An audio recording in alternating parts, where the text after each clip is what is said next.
खसूसी पार्लिमानी कमेटी का इजलास आज होगा। नए चीफ जस्टिस की तकर्री की मंजूरी दी जाएगी। नून लीग की जानिब से सेनेटर आजम नजीर तारड़, पीपल्स पार्टी के सेनेटर फारूक एच नाइक नामजद, पीटीआई के अली जफर और जेयूआई के सेनेटर कामरान मुर्तजा कमेटी का हिस्सा। कौमी असम्बली से नून लीग के ख्वाजा आसिफ, एहसन इकबाल, शाइस्ता परवेज मलिक नामजद। पीपल्स पार्टी ने राजा परवेज अशरफ और नवीद कमर को नामजद किया। रुकन कौमी असम्बली बैरिस्टर गोहर और साहबजादा हामिद रजा कमेटी के हिस्सा होंगे।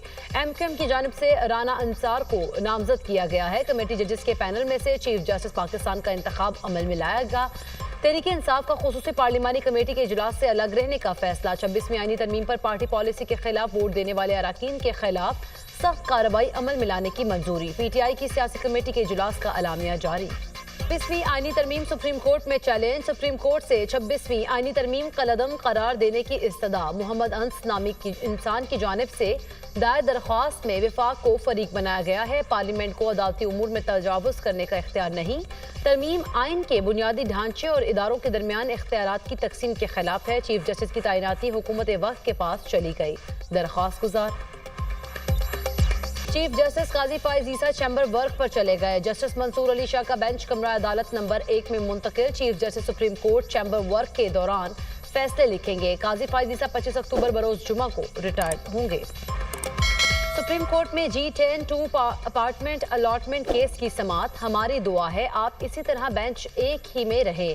वकील दरख्वास्त गुजार का जस्टिस मंसूर अली शाह से मुकालमा। जो अल्लाह चाहेगा वही होगा। जस्टिस मंसूर अली शाह का जवाब। अदालत ने आइंदा समाअत पर MD-PHA को रिकॉर्ड समय तलब कर लिया। केस की समाअत 2 हफ्तों के लिए मुलतवी। वज़ीर-ए-आज़म शहबाज शरीफ की ज़ेर सदारत वफाकी काबीना का इजलास कुछ देर बाद होगा। काबीना 11 नुकाती एजेंडे की मंजूरी देगी। मुल्क की सियासी और मुआशी सूरत हाल पर गौर होगा। इजलास में हज पॉलिसी और घरेलू तशद्दुद बिल 2024 की मंजूरी का इम्कान। फार्मेसी काउंसिल ऑफ पाकिस्तान की तश्कील नौ पर गौर होगा। साफ तवानाई की चार्टर की मंजूरी का भी इम्कान। कौमी असम्बली और सेनेट का इजलास भी आज शेड्यूल।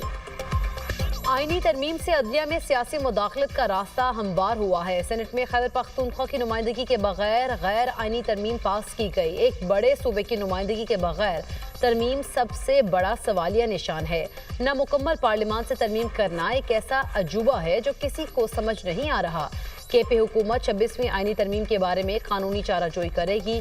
मुशीर इत्तलात खैबर पख्तूनख्वा बैरिस्टर सैफ का बयान।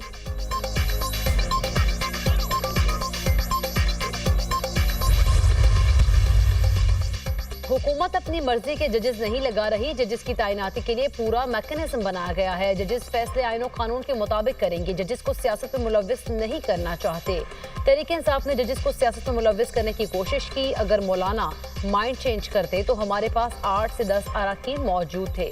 रहनुमा मुस्लिम लीग नून बैरिस्टर अकील मलिक के प्रोग्राम दुनिया महर बुखारी के साथ में गुफ्तगू।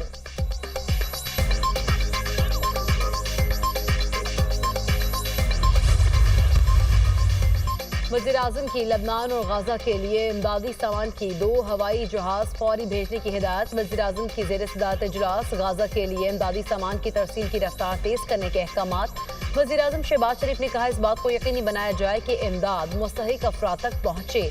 ज़मीनी रास्ते से भी ट्रकों के जरिए इमदादी सामान रवाना किया जाए। पाकिस्तानी अवाम बिलखुसूस साहिब सरवत अफराद बढ़ चढ़ कर वज़ीर-ए-आज़म रिलीफ फंड में गजा और लबनान में एहतियात जमा करवाएं। वज़ीर-ए-आज़म की अपील।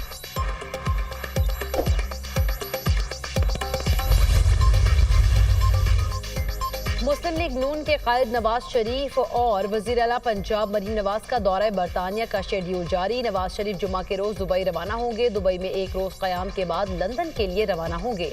लंदन में 2 रोज क़याम के बाद अमरीका जाएंगे। मरीम नवाज नवंबर के पहले हफ्ते में लंदन पहुंचेंगी। नवाज शरीफ और मरीम नवाज इकट्ठे यूरोप का दौरा करेंगे।